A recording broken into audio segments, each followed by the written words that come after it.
Hola, en esta oportunidad vamos a conversar sobre lo que significa hacer diseño inclusivo. Vamos a hablar de qué significa hacer diseño inclusivo, de qué trata.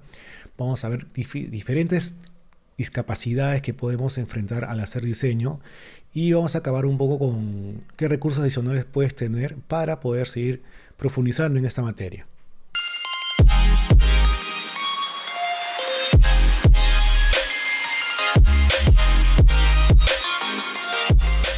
Hola de nuevo, para los que no me conocen, soy Ubaldo Lescano. Soy Service Designer y en esta oportunidad vamos a ver un poco de lo que quiero contarles sobre qué es diseño inclusivo, ¿no? Y en esta oportunidad lo que vamos a hablar es básicamente qué significa el diseño inclusivo, ¿no? Vamos a entender de qué trata. Vamos a hablar de que hay que incluirlo en los user stories, en los mapas de empatía, en los journeys y finalmente recursos que podamos seguir consultando para ahondar en esta materia, ¿no? Hablaré también de tips y los tipos de discapacidad que nos enfrentamos para que sea más entendible este tema que es tan interesante. Lo primero que tenemos que entender es el contexto de qué estamos hablando. Entonces, de acuerdo con la Organización Mundial de la Salud, más de 1.000 millones de personas, o sea, casi el 15% de la población mundial, tiene algún tipo de discapacidad.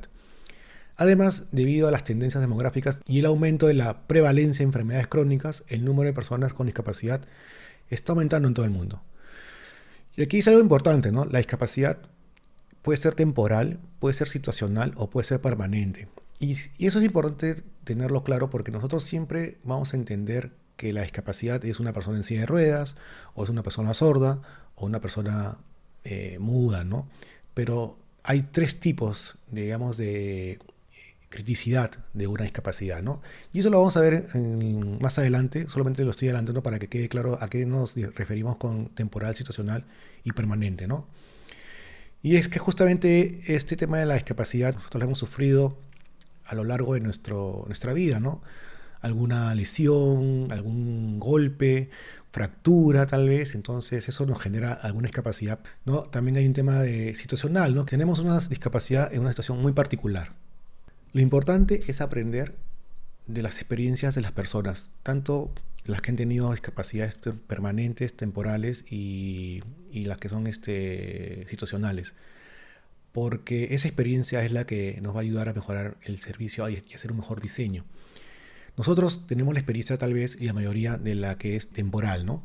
O situacional, pero en verdad necesitamos tener todas estas experiencias y lo mejor es entrevistar, ¿no? O mejor dicho, lo más importante es entrevistar. Eso lo vamos a ver, lo voy a insistir más adelante, pero siempre digo, ¿no? Al momento de hacer la investigación hay que tener todos los puntos de vista, ¿no? Y un poco también para hablar de la historia de este diseño inclusivo, hablamos de 4 etapas. En el 94 hablamos de que está enfocado en productos. Ahora detallo. En el 2004 hablamos de interacción. En el 2014 hablamos de experiencia, que es donde más o menos nos encontramos ahora. Y en el 2024 ya hablaremos de sistemas, que básicamente son los asistentes de inteligencia artificial, que también lo voy a detallar en un ratito. Entonces aquí tenemos el tema de productos, ¿no? El tema de productos básicamente es que hagamos un producto o un diseño de un producto para todas las necesidades, como si fuera un paraguas, ¿no? De ahí viene el 2004 la interacción. La interacción básicamente es ya hablamos de procesos, ¿no? Que un proceso sea mucho más asequible y que trabaje con muchos usuarios, ¿no? Por ejemplo, ¿no? Cuando haces un protocolo de emergencia y haces que estos estén liderados para toda la comunidad, ¿no? Entonces, esta interacción debería funcionar que cualquier persona podría manejar este proceso, o entenderlo, ¿no? Entonces, vamos por el tema de que es como que una interacción para todos. Y viene la experiencia que es básicamente lo que ya nos lleva ahora, que conocemos más el tema de interacción, UI. Entonces, básicamente es que son muchos grupos multidisciplinarios, son colaborativos, se entiende, funcionan, por ejemplo, de que yo quiero trabajar para una nueva aula, ¿no? Y voy a llamar a un arquitecto, llamo a un diseñador de interiores, llamo quizás a un urbanista, llamo a personas, el docente, entonces cada uno tiene su propio punto de vista y su propia experiencia. Entonces ya hablamos justamente de la experiencia de cada persona con su experiencia va a aportar a hacer un mejor diseño. Es lo que básicamente es design thinking, ¿no? O sea, que cada uno tiene su propio problema desde su punto de vista y al enfocarse en todos los puntos que la gente está diciendo, hacemos un mejor servicio porque finalmente, o un mejor diseño, perdón, porque finalmente abarcamos todos los puntos. Y finalmente el sistema, que es la tendencia, que es ya que vamos a estos sistemas de inteligencia artificial, Siri, Alexa, Cortana, que no sé si ya funcionará, pero era de Microsoft. Entonces, eso hace que una persona, por ejemplo, que es invidente, por hablarle al asistente de voz y que le lea un cuento, le lea los correos, le agende una cita. Puede ser alguien, por ejemplo, que tiene una discapacidad motora, ¿no? Y no puede teclear o no puede, digamos, usar sus manos, entonces también funciona la voz, ¿no? Entonces, estos sistemas de inteligencia artificial son los que finalmente van a mejorar la inclusión para que ya tengamos mejores servicios o mejores productos.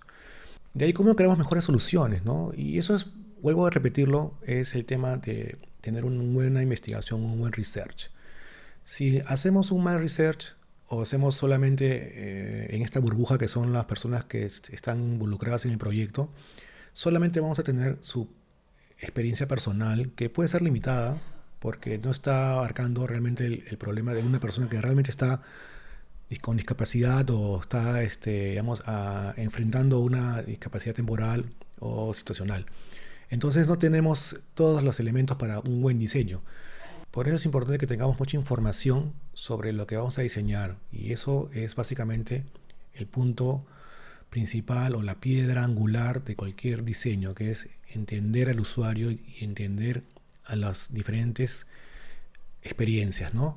Y eso es lo que digo acá, ¿no? Las mejores ideas y las más simpáticas no surgen de lo que uno piensa que otro necesita, ¿no? O sea, lo que yo creo que es, sino que básicamente es lo que este trato directo con la persona que está involucrada, que es lo que yo digo, tener una buena investigación con las personas correctas que tienen una experiencia real, ¿no? Hay que involucrar justamente en estas herramientas que tenemos de User Experience, ¿no? Las herramientas como Story Maps, Empathy Maps, journeys, ¿no? Historias que nos cuentan cómo funciona o cuál es el journey de una persona que tiene alguna discapacidad y cómo lo enfrenta o cuál es el dolor que lo aqueja. Entonces ahí hablamos justamente de accesibilidad, ¿no? Al producto, al servicio, al dispositivo. ¿Cómo enfrenta esa accesibilidad? Hay que explicar bien qué es una discapacidad permanente, una discapacidad temporal y una discapacidad situacional. Y esto es importante al momento de diseñar, porque esto nos va a quitar esta venda que pensamos que solamente se diseña para personas con discapacidad permanente, sino en verdad, como dije al inicio, todos enfrentamos una discapacidad a lo largo de nuestras vidas en algún momento, ¿no? Y entonces esto es el ejemplo, ¿no? Y hablamos de design thinking, hablé de que lo más importante de la piedra angular es las entrevistas, ¿no? El research. Entonces, justo eso es la parte de empatizar, ¿no? Justamente es la parte de empatía del proceso, es entender la parte de entender las experiencias de todos los involucrados en esas discapacidades. La primera es tocar. Tocar, por ejemplo, una permanente es alguien que no tiene un brazo, no tiene una mano, básicamente que no va a cambiar, ¿no? O sea, es algo que siempre va a ser de por vida. De ahí viene la temporal, es alguien que se quebró el brazo, se fracturó la muñeca, ¿no? Una parte de la mano y no pudo usarla, entonces está temporalmente discapacitada. Y las situacionales, por ejemplo, cuando uno tiene a un hijo, como están viendo en la imagen, un hijo, o sea, tu hijo en brazos, o tienes unas bolsas, o tienes algo que se está impidiendo no usar un brazo o una mano. Algunos tips para este caso, ¿no? O sea, se decide dónde colocar los botones, justamente para usar solamente una mano. Usualmente a veces te dicen que si este es tu celular y el dedo solamente se mueve de esta forma, entonces los botones tienen que estar más pegados acá para poder tú solo con un dedo poder trabajar. De ahí tienes la parte de crear una función que permita tocar dos veces para evitar el clic accidental, ¿no? Habilitar la función de teclado con una sola mano también, para poder yo trabajar y teclear con un solo dedo. O yo poder personalizar los botones para que sean cuáles me quedan más cercanos, ¿no? En productos, por ejemplo, lo que hemos visto es básicamente estos carros que yo pongo el pie por abajo de la maletera y se abre, ¿no? Entonces no tengo porque estoy con las dos bolsas digamos, de alimentos. Entonces, para evitar que dejarlos en el suelo, abrir la puerta con la llave y después usarlo nuevo simplemente con el pie de abajo, se levanta, ¿no? Entonces, esas son algunas formas, digamos, de manejar discapacidades, ¿no? Pero ahí vemos los tres tipos que hemos explicado. De ahí viene la parte de ver, ¿no? También tenemos la temporal, tenemos la permanente y tenemos institucional. Obviamente la permanente es la persona que no puede ver, un ciego, ¿no? O alguien que tiene una capacidad muy limitada de la vista. De ahí la temporal es, por ejemplo, alguien eh, que no tiene los lentes o que se le perdieron unos lentes y no puede ver de cerca porque sus lentes justamente son los que le permiten leer o se rompieron, ¿no? Entonces es temporal porque hasta que tenga sus nuevos lentes podrá ver. Y también puede ser también alguien que haya tenido un accidente o algo con la vista, entonces está vendado, entonces no puede ver, pero es temporal. Y de ahí vendría el que es situacional, que es básicamente que alguien que está como en la imagen, que está distraído. Entonces, al estar distraído manejando, no está viendo, ¿no? Entonces es prácticamente como si estuviera ciego. ¿Qué es lo que hay aquí? Que usualmente quizás es un poco más conocido, es el tema de ampliar los fonts, ¿no? Del celular para que sea más grande la letra, aplicación de imágenes para que pueda, digamos, un texto alternativo a la imagen para que yo pueda leer la imagen. De ahí, si el usuario está manejando, por ejemplo, el Waze te dice, o no pongas la dirección mientras estás manejando, ¿no? Porque cosa con un accidente. Entonces, eso también es parte, digamos, del diseño. Evitar que te usen porque estás manejando, ¿no? Spotify también tiene esta opción, que cuando uno está manejando tiene un display diferente, ¿no? Y los botones son mucho más grandes, para que no tengas que estar viendo qué botón es, sino que simplemente al ser más grande es más fácil de tocarlo y que funcione lo que tú quieres en ese momento hacer. Entonces, bueno, también los colores de contraste, porque hay mucha gente que quizás no ve, o si usamos unos colores que son muy pasteles, o un color clásico he visto en páginas web, ¿no? Plomo con fondo blanco, no, o sea, no se lee. Entonces, generar estos contrastes también te ayuda a que algunos podamos ver mejor, pero esos serían los ejemplos de una discapacidad para ver. El oír sería también otra que vendría ahora. El oír también tenemos las tres que he mencionado. La permanente bueno, es lo obvio que alguien es sordo o alguien que se quedó tal vez momentáneamente sordo por una explosión o algo fuerte que ha sonado. Y ahí tenemos la temporal, que es el oído me duele, o tengo una infección y no puedo escuchar bien. Y la otra, obviamente, estoy en una discoteca. Al ser tan fuerte, el sonido ambiental no me permite escuchar. Entonces, tal vez tengo que gritar, ¿no? Entonces, en este caso, básicamente es qué otras cosas, aparte de sonidos, tengo en las aplicaciones, ¿no? Por ejemplo, tengo el vibrador. A veces, cuando tengo llamadas, yo le pongo que el flash se enciende y se apague para que me diga, o un mensaje que texto que llegue. Entonces, sé que está vibrando. Quizás no lo veo que esté vibrando, pero sí veo que la luz que se prende y se apaga. Entonces, ahí puedo saber que algo está haciendo el teléfono con la aplicación que estaba en ese momento funcionando y me está diciendo algún mensaje, ¿no? Que algo está haciendo. Entonces, vuelvo a decir, no solamente es el tema del sonido, sino que pueden haber otros tipos de interacciones que puedan decir que está el teléfono haciendo una acción. De ahí, bueno, los subtítulos de los videos es súper básico también. El tema de a veces estoy en un bus, ¿no? Y no tengo los audífonos, pero quiero escuchar el video, entonces por la bulla de la calle, el tráfico, no voy a poner a todo volumen. Entonces lo que me sirve es tener los subtítulos para poder ver el video. Entonces el subtítulo también es importante, ¿no? Es más, si se han dado cuenta, casi todos los videos más o menos profesionales tienen subtítulos. Y finalmente tenemos los mensajes de texto, que tendría la opción de que me los cuenten en voz alta, ¿no? Que me los lean en voz alta, ¿no? Que me diga, léeme el último mensaje de texto, ¿no? Entonces, eso puede ser, ¿no? Y otras formas también, ¿no? Por ejemplo, tú puedes activar, por ejemplo, en el teléfono cuando alguien está llamando, te lea, el teléfono te indique quién está llamando, ¿no? Dice, llamada de tal persona, tal X y Z, ¿no? Llamada de Pablito, entonces ya sabes que alguien está llamando. Son cosas que se pueden activar, pero que a veces nosotros no consideramos porque no tenemos como que parte de nuestra experiencia. Y finalmente el hablar, ¿no? El hablar también es un tema que también puede ser, ¿no? Alguien mudo obviamente es permanente, pero tenemos la parte de que alguien tiene laringitis o se quedó sin voz y no puede hablar y es temporal, con alguien situacional que no conozcamos el idioma, ¿no? Entonces, ¿cómo nos comunicamos si hablamos idiomas diferentes, ¿no? Entonces, ese, por ejemplo, es situacional, ¿no?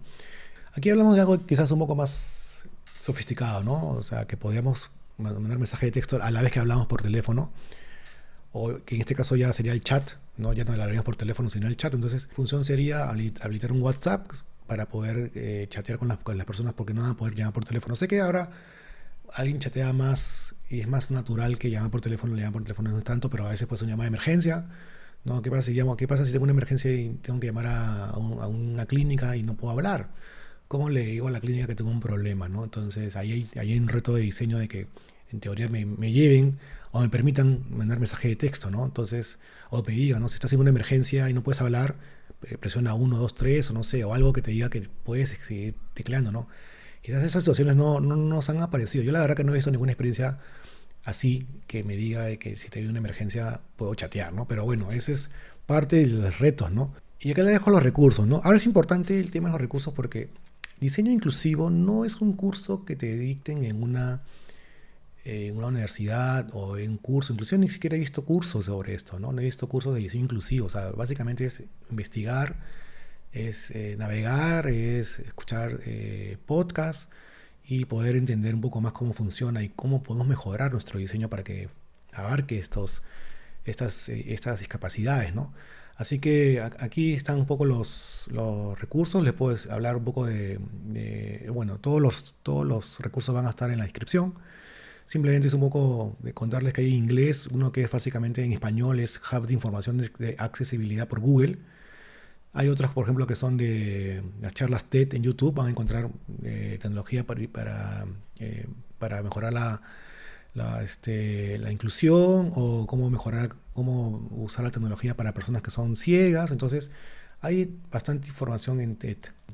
Siempre es bueno involucrarse con los usuarios para poder entender y mejorar los servicios y productos, ¿no? El feedback continuo es súper importante en diseño. Así que eso también aplica para estos recursos. Por ejemplo, en Shopify tengo diseño inclusivo para hacer 12 formas de hacer diseño para todo el mundo. Tengo también de Google I/O procesos para diseños inclusivos.